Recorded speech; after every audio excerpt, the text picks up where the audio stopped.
ఇక నా pregnancy continuation స్టోరీలో మా పాపకి మిల్క్ ఇవ్వంగా కూడా ఉన్న వెయిట్ కంటే కొంచెం ఎక్కువైనా అని చెప్పిన కదా. అంటే 74 to 75 kgs మధ్యలో ఉండేదాన్ని డెలివరీ టైంలో.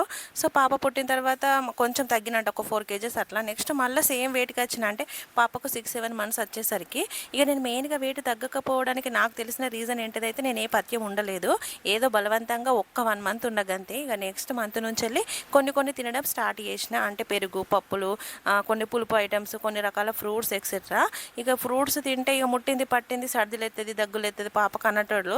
ఇక నేను కొంచెం ఫుడ్ విషయంలో పాజిటివ్గా ఉంటా అన్నట్టు. సో నేను ఎక్కువ పట్టించుకోకుండా అన్నీ తినేదాన్ని. మా పాపకు నా అదృష్టం కొద్దీ అయితే ఏ జలుబు దగ్గులు ఇవ్వలేదు. ఇక నెక్స్ట్ అయితే ఎల్లిపాయ కారమే ఎక్కువగా తినాలి అనేటోళ్ళు పెద్దోళ్ళు. బట్ నాకు ఎక్కువగా తింటే గుండెల్లో మండేది, ఇక కడుపు కూడా మండేది. అందుకని తినకపోతుంటిని. ఇక అన్నం కూడా కొద్దిగానే తినాలి, ఎక్కువగా తినద్దంటే ఇక అసలే నాది పెద్ద కడుపు, నేను మంచి గట్టిగానే తినేదాన్ని.